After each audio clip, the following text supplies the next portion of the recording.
हजरत उमर के दौरे हुकूमत में जब सलीबी ईसाइयों का कब्जा बैतुल मक़दिस पर था, तब हजरत उमर फारूक ने मुल्के शाम को फतह करने वाले फौजी के सिपाह सालार हजरत अबू उबैदा बिन जर्राह को अपनी फौज समेत बैतुल मक़दिस की तरफ रुख करने का हुक्म दिया। चुनांचे हजरत अबू उबैदा बिन जर्राह ने अमीरुल मोमिनीन के हुक्म पर लब्बैक कहा। 5000 का लश्कर लेकर बैतुल मक़दिस रवाना हुए। आपने अपने चंद नुमाइंदों के हाथ सलेबियों के पास एक खत भेजा, जिसमें लिखा था, सलामती है हर उस इंसान पर जिसने सीधा रास्ता इख्तियार किया और ईमान लाया अल्लाह पर और तस्लीम किया सल्लल्लाहु अलैहि वसल्लम की रिसालत को। हम तुमको दावत देते हैं कि ला इलाहा इल्लल्लाह मुहम्मदुर रसूलुल्लाह की गवाही दो और मुसलमान हो जाओ, और तुम्हें खबरदार करते हैं कि कयामत बेला शुबह आने वाली है और अल्लाह ताला हर शख्स को कब्र से उठाने वाला है। अगर तुम इन बातों की गवाही देते हो तो तुम्हारा खून हम पर हराम हो जाएगा और तुम हमारे ईमानी भाई हो जाओगे, और अगर तुमने इन बातों का इनकार किया तो तुमको जलील होकर हमको जिजिया देना होगा, और अगर तुमने इससे भी इनकार किया तो याद रखो मैं तुम्हारे पास ऐसी फौज लेकर आया हूँ कि इनको मौत ऐसे ही पसंद है जैसे तुम्हें शराब।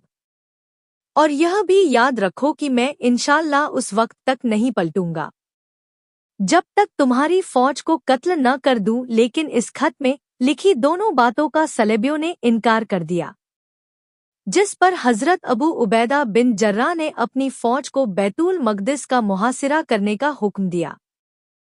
तकरीबन 40 दिनों तक यह मुहासिरा जारी रहा। बिल आखिर सलीबी इस शर्त पर सुलह करने को राजी हो गए कि हमें अपना अमीर दिखा दो। हमारी किताबों में लिखा है कि इस शहर का फातेह कौन है, अगर वही हुआ तो हम तुम्हें चाबी दे देंगे, अगर वह नहीं है तो हमारा बच्चा बच्चा भी अपनी आखिरी सांस तक तुमसे लड़ेगा और खून के आखिरी कतरे तक हम इसकी हिफाजत करेंगे।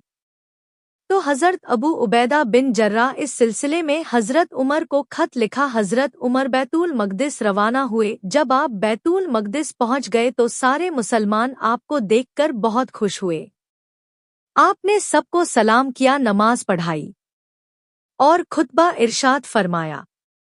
हजरत उमर नमाज पढ़ने के बाद जब बैतुल मक़दिस जाने के लिए ऊंट पर सवार हुए तो आपके कपड़े पर 14 पिवंद लगे हुए थे। जब रोमियों को यह खबर पहुंचाई गई कि तुम्हारे कहने के मुताबिक हमारे अमीरुल मोमिनीन तशरीफ ले आए हैं, तो रोमियों के सारे बड़े सरदार अपने पौप के साथ आ गए। उस पौप ने मुसलमान से कहा कि अपने सरदार को हमारे सामने लेकर आओ ताकि हम उन्हें पहचान सके।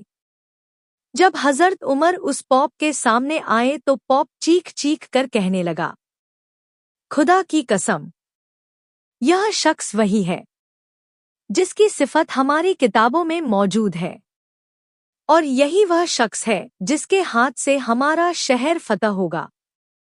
रोमियों ने दरवाज़ा खोल दिया और हजरत उमर ने सुलह नामा पर दस्तखत किया। इस सुलह नामे में लिखा था कि सलीबी बैतुल मक़दिस मुसलमानों के हवाले कर दे, इसके बदले में मुसलमान पर लाजिम है सूलेबियों की जान बख्श दे और सलीबियों को यह आज़ादी हो कि वह चाहे तो मुसलमान हो जाए या अपने दीन पर कायम रहे। और इस तरह हजरत उमर फारूक और हजरत अबू उबैदा बिन जर्राह बैतुल मुक़द्दस को फतह किया।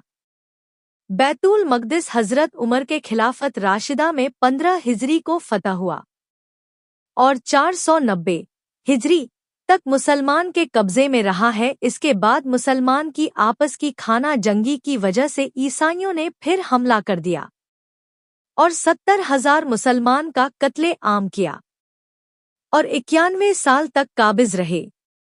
उसके बाद सुल्तान सलाहुद्दीन अयूबी 1187 ईस्वी में बैतुल मक़दिस को फतह किया। उसके बाद 1914 में एक जंग अजीम हुई, जिसके नतीजे में बैतुल मक़दिस एक बार फिर मुसलमान के हाथ से निकलकर गैरों के हाथ में चला गया। और अब यहूदी काबिज होकर बैतुल मक़दिस को गिराकर वह हैकल सुलेमानी बनाने के फिराक में है। और बैतुल मक़दिस इस वक्त फिर किसी सलाउद्दीन को पुकार रहा है। उम्मीद करते हैं कि आपको हमारी यह वीडियो पसंद आई हो। अगर वीडियो पसंद आई हो तो वीडियो को दिल से लाइक करें और ज़्यादा से ज़्यादा लोगों तक इसको शेयर करें। मिलते हैं फिर एक नई वीडियो में।